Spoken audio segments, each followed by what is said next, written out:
In 1694, John Law killed a man in London, escaped from prison, and fled the country. 25 years later, he was running the entire French economy. He took a bankrupt kingdom and made it feel rich almost overnight. Then he destroyed it in 18 months. And the word he accidentally invented along the way, you still use it today. That word is millionaire. And what he built did not disappear when he fled. It became the system your money lives inside right now. And once you see how it works, you will not unsee it. France in 1715 was one bad harvest away from collapse. Louis XIV had spent 72 years fighting wars across Europe. When he died, he left behind the most celebrated court in the world and a treasury with almost nothing in it. Government debt had reached 2 billion livres, 10 times the kingdom's annual revenue. Soldiers were going unpaid. Merchants were refusing to extend credit to the crown. The streets of Paris were full of people who had worked hard, paid their taxes, and could not afford bread. The new regent was 41 years old, drowning in debt and desperate. Then the man who had killed someone in a London duel walked into his court. John Law was born in Edinburgh in 1671 into a family of goldsmiths and bankers. He was brilliant with numbers, obsessed with probability, and one of the finest card players in Europe. In London in 1694, he killed a man named Edward Wilson in a duel over a woman, convicted of murder, sentenced to death. He escaped from prison before the sentence could be carried out and fled England with nothing. For the next 20 years, he drifted across Europe, Amsterdam, Venice, Brussels, Turin, earning his living at the card table. But between games, he was studying something far more interesting than cards. In Amsterdam, he watched the Dutch move wealth without gold. Bills of exchange, company shares, paper instruments that represented value without being value itself. He spent 2 decades thinking about one question. What is money, really? And he arrived at an answer that would change history. Money is not gold. Money is trust. And trust, unlike gold, can be created from nothing. He wrote the theory down in a book almost nobody read, until France ran out of gold. In 1716, the Duke of Orleans gave law permission to found the Banque Générale. It issued paper notes accepted in payment of taxes and backed by royal charter. France was skeptical at first. The country had been burned by coin debasements for generations, but Law's notes held their value better than coin. Trade recovered. Money began to flow. The economy started moving again. The regent was more than impressed, and this is where John Law made his real move. In 1717, he created the Mississippi Company, a trading corporation with exclusive rights to France's entire Louisiana territory in North America. He told investors the land was full of gold, silver, and untapped riches waiting to be claimed. It was not. Louisiana was swamp, wilderness, and mosquitoes. There was no gold. But nobody in Paris knew that yet. Then Law connected the bank and the company into a single machine unlike anything the world had seen before. The bank printed notes. The notes bought Mississippi shares.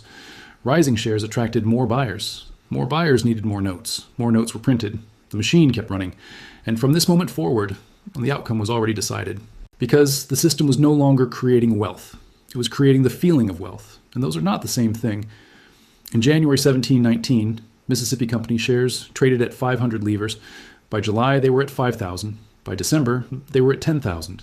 By early 1720, some accounts put the price at 15,000 livres per share. A 3,000% rise in 12 months. The street outside John Law's Paris office became the world's first open-air stock market.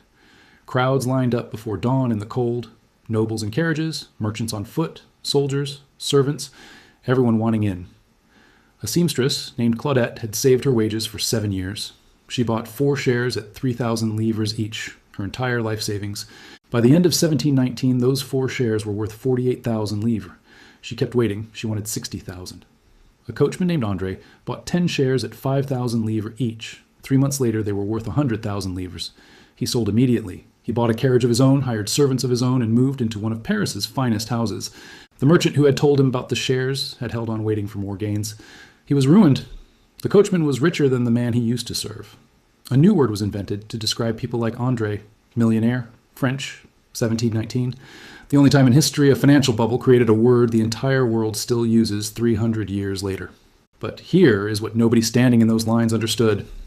The Mississippi Company still owned a wilderness. Louisiana had no gold, no silver, almost no European settlers.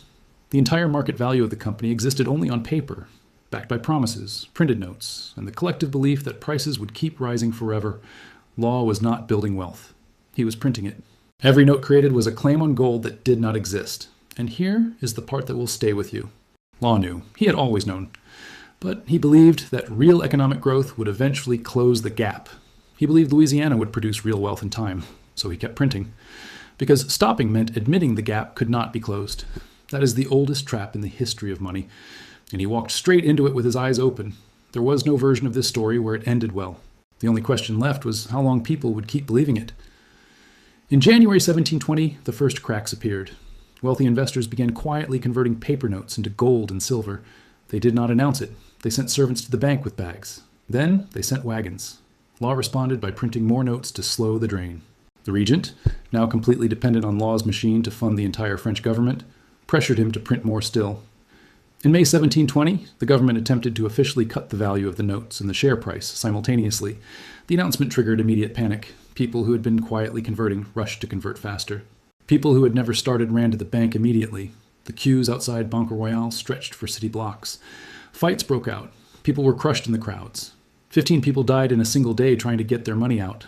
And John Law, the man celebrated as the greatest financial mind in human history, watched it happen from his window and kept printing. The stock that had been 15,000 livres in January was 2,000 by September. By December 1720, it was 1,000 livres. By 1721, it was back to 500, exactly where it had started. 3,000% up, 3,000% down. Claudette the seamstress had watched her shares rise to 48,000 livres and kept waiting for 60,000. By the time she tried to sell, the collapse had already started. The shares were worth less than she had paid for them. 7 years of savings, gone in 3 months. Not because she was foolish, because she trusted the paper. Merchants who had trusted the system were bankrupt. Minor nobles who had mortgaged their estates to buy shares lost both. Food prices had risen 60% during the inflation and did not fall when the notes collapsed. The poor were paying more for bread with money worth less than the paper it was printed on. John Law fled France in December 1720, disguised, a handful of diamonds hidden in his coat. He spent his final years drifting between European capitals, trying to sell his ideas to new governments. Nobody was buying. He died broke in Venice in 1729 with nothing left but his theories. France was so traumatized that it refused to issue large-scale paper money for 80 more years. That decision left the monarchy with no modern tools to manage its debt. The old broken system of regressive taxes and desperate borrowing continued. The debt grew. The resentment grew. 69 years after John Law fled Paris in disguise, the French Revolution began. One of the first things the new revolutionary government did was print paper money. They called it the assignat. It collapsed within 5 years. France had learned nothing. And here is where you need to stop. Because this is not ancient history. This is your economy, right now. Every central bank in the world today runs on John Law's core idea. They issue currency not backed by gold. They buy government debt with newly created money. They lower interest rates and expand the money supply to keep asset prices rising. When markets start to fall, they create more money to stop the fall. The Federal Reserve calls it quantitative easing. The European Central Bank calls it bond buying. The Bank of Japan has been doing it without stopping for 30 years. Zimbabwe, in 2008, issued a $100 trillion bill that could not buy a loaf of bread. Argentina has redenominated its currency 5 times since 1970, each time promising stability, each time wiping out savings. Different country, different century, different currency, same pattern. John Law called it the system.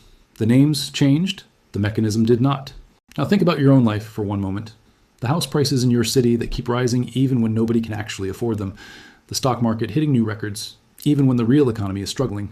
The savings account paying you 1% while inflation runs at 4%.